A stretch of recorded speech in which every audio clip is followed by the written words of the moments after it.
So thank you, Anita, for agreeing to participate in our research. Really appreciate that. So everything that you say today is totally confidential, and there's no right or wrong answers. We're just interested in your thoughts and opinions. Sure. So I'm just going to start off with a few questions about you. Mm-hmm. So firstly, what is your age? 35. Excellent. And what's your occupation or profession? I'm STEM Outreach Manager at Griffith University. Thank you. And what gender do you identify with? Female. And what's your highest level of education? I've got a double degree, which I think is higher than my graduate diploma. Yes, it is. Yeah. Yeah, I don't know. It's weird because you have to do a graduate diploma after you've done a bachelor, but I would hold a bachelor's degree in higher regard than a graduate diploma. But anyway, you know it all now. Brilliant. Perfect. Thank you. Interesting too. Yeah. So our research is looking at personal strivings, Mm-hmm. which are goals or objectives Yep. that you're typically trying to accomplish. So, for example, you want to travel overseas, or you would like to become a better person, or try new experiences. Yep. So can you tell me 5 of your current personal strivings or goals? Yeah, so I'm in the process of wanting to buy a new car, Mm-hmm. wanting to buy a new house. I also want to compete in a figure, like bodybuilding competition, so I've just started training for that. Again, fitness related, I want to better my time in the 10K run that I did in the Gold Coast Marathon last year. And do they have to be quantifiable? No, that's No. up to you. Oh, okay. And just have a successful year at work as well. Okay, yeah. So how did you come up with those goals? They're, I think, achievable. This is like my business coming into background too. So they're achievable. I've got like time frames that like the time constraints and barriers and that sort of thing around them. For me, I am a data analytical type person, so they need to be quantifiable. So it's either a yes or a no, or it's a time, or it's a weight, or it's a measurement sort of thing. So they're all things that I can quantify, obviously except for the last one. And they're things that are important to me. So they're like, I'm internally motivated for them. Yeah. So how often do you think about those goals? Daily. Okay. Easily, yeah. All of them? Or, yeah, all of them. Yeah. And how often would you say that you revisit your goals? I think almost every time that you think about them. Yeah. Yeah, like, okay, how's my progress going? Am I on track? Do I need to do something differently? Yeah. Yeah, I mean, obviously at different times you might do it differently and to different depths. Like with my my training, I see a coach fortnightly. So in that respect, you know, I actually sit down with someone and we reflect, and that's a fortnightly sort of thing. To be quite frank, with the running thing, I don't run 10Ks often. I'll do 5, 6, 7Ks. And I can track on my watch, you know, what my pace is and that sort of thing, which gives me an idea for what I might do for the run. Yeah. And then as far as the house or the car is concerned, I just look at my bank account and go, okay, where am I at? Yeah. Yeah. So how do you actually prioritise the goals? Again, it probably boils down to what's most important to me, what's the most, what's got the highest necessity. Yeah. So, for example, with the car one, I've just sold my car. Literally, the guy picked it up 2 hours ago. Oh, okay. Yeah, so I'm in the market for a new car. Yeah. So that's a high priority, and I'm working on that, and I'll probably be getting a new one by Saturday. Okay. So that's something that's, I mean, I need that to get around because I have a child. So without that, like, public transport's not possible. The house thing, I have a house, so it's not a necessity as such. It's more of a desire that I would like a nicer house or a bigger house or whatever people strive for. For me, it's just a different location, to be honest. And then the other two, well, the running one is not so much of a priority because I actually have to down my running to increase my muscle mass. Yeah, so there's kind of a bit of a skew there at the moment. So yeah. So how do you? I guess for me, the running one, I've already run the 10K. I crossed the finish line. I got the medal. I'd never done it before. So last year when I did it, it was like a tick. Whereas the bodybuilding type thing, and I'm not going to be a bodybuilder, but like one of the subcategories, that's something I've wanted to do for about 10 years. So I've just not really had the opportunity or the means or that sort of thing. Time constraints, work constraints, money constraints. So now that I have all of those things in front of me, it's more easily accessible. So I can kind of shift it up in terms of priority. Yeah. So does time or or lack of time availability really influence how you set your goals? Or how you prioritise your goals, probably a better question. How I prioritise my goals? No, because I think you can do whatever you want regardless of how much time is available, to be honest. Like, I'm a single parent with a full-time job. I have a 3-year-old and I can still get to the gym an hour and a half a day if I want to.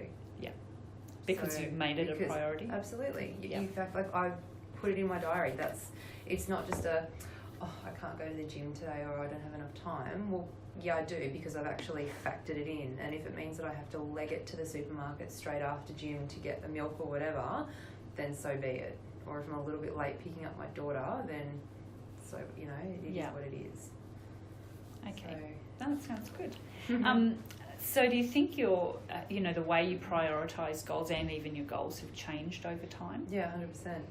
Yep, they're more selfish, to be honest, because I went through a marriage breakdown, and when you're giving and trying to make things work for the sake of someone else, you really neglect to look after yourself, and that changed my skew on life completely. And you read all these positive memes and you listen to these positive people, and you only have one life, so do what you want to do.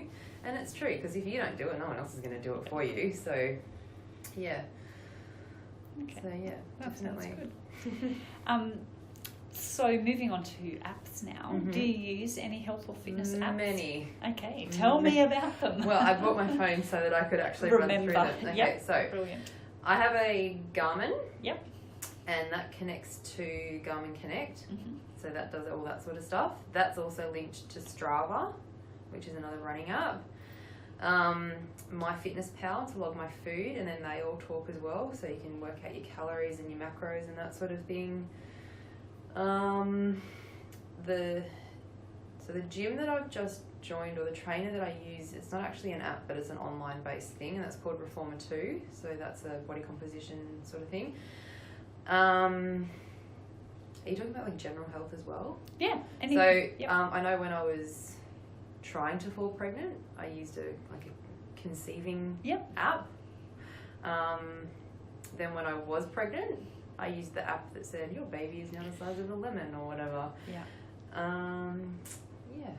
So I think they're all the ones that I use. Okay. So why do you use? Because my scientific mind likes to analyse every single thing in the world. So it's probably primarily that I like to analyse data. Secondary, I also like technology, and it's kind of a really good combination of both. Yeah. And then thirdly, you track your progress. Yeah. So for something like the Reformer app or the Garmin app and all that sort of thing, you can actually see how your progress is tracking. Yeah.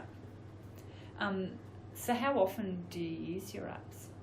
Daily, multiple times a day. Yeah. Constantly? Yeah. Yeah. Always on our phones.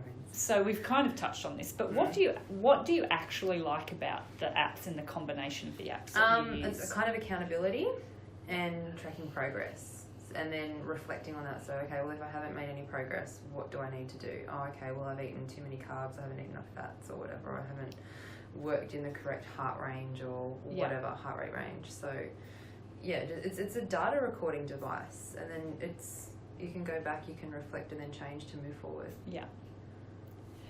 Is there anything that you don't like about them or it tells me that I've gained weight, and I'm like, why? No, not really. I like them all. If I didn't like them, I'd probably delete them. Yeah. So can you tell me about what your perfect health and fitness app would look like? I think it has to look aesthetically pleasing, so good colours, good buttons, user friendly. It has to have ease of use, I guess, is really key. The fact that, you know, if you've got a device like this, that it links to something if you're trying to get that cross feed of information. Maybe sometimes if it could send you a reminder or something. Yeah. Like MyFitnessPal every Monday goes, time to step on the scales. And I'm like, oh yeah, that old chestnut. So, yeah. Do you just like them linked, or would you prefer to have that all in one that linked Well, to I your don't Garmin? think you'll ever get that because Garmin's not going to go, sure, here, do all that. So Garmin's always going to have their own app, which is going to link to something else. And MyFitnessPal is never going to sell out. Well, it did sell out to Under Armour, didn't it? But, you know, it's not going to go out and buy Garmin, nor is Garmin going to buy that now because I think those entities are too big. So I don't think that that's a necessity. I think people are savvy enough if they know what they're doing to get the correct apps to kind of achieve what they're after. Yeah.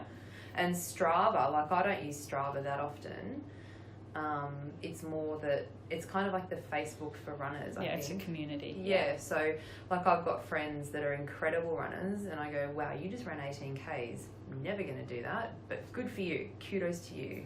So, you know, it's kind of cool. And then when I do a decent run, if I go and do a 7K run, they go, hey, well done. And I'm like, thanks. Yeah. You know, you're running 4-minute Ks, I'm running 7-minute Ks, that's fine. You're still running. Yeah. That's better than most people. Yes, it's true. Now, you did touch on that you're seeing a coach at the moment to Yep. help you achieve your goals for your body Yep. comp. Do you access any other services or help to achieve your health and fitness goals? I use the Uni Gym. Yep. So that's kind of like the place that I train. Yep. But the coach that I'm using is down at a different gym down at Burleigh. So, and then whatever gives me, I'll come back here and just implement and then have my check-in down there. So, yeah, aside from that, the road when I go for a walk or a run or the beach, but that's about it. Yeah, but you don't use a personal trainer or... Well, the coach he's kind of like a overqualified personal trainer. Yeah. Sure. And does he coach you on your nutrition as well as your body? Yes. So form for exercises, he prescribes my exercises. We do like a 1RM test and then he will tell me what I need to be lifting for the next couple of weeks. Fat pinch tests, and he's also done a diet plan. Yeah. Okay. And is that diet plan based around your training program? Yeah, it's kind of a macros, but skewed so that it will benefit muscle growth. Whereas I've been trying to lose weight and I haven't been eating enough. So now this is a different skew on what I've been doing. So definitely that personal kind of human influence is something that like I couldn't have got from an app. If that's kind of where that conversation was going. Yeah. So to help you achieve this really specific goal that you have to compete in that competition, and whether that's to win or whether that's just to compete. Correct. Yeah. He will help you to achieve that. And there still needs to be that personal human input. Because it actually needs to be tailored. Yep. And I guess he's got, it's more like a knowledge that artificial intelligence per se couldn't give you otherwise. I don't think. Yeah. Because he can monitor you, like your he can actually body look fat, at my form and say, well, next time you do a squat, don't put your chest forward, lift your chest up. Or, you know, if you're doing a deadlift, make sure you thrust your hips forward more, don't just use your arms. And that's like, you know. And proper hip hinge and all of those things. Yeah, exactly. Okay. Well, I think that's all we need to talk about. Okay, that was quick. Yes, it's not That's too so long. painless. It's very painless, so thank you. That's a pleasure.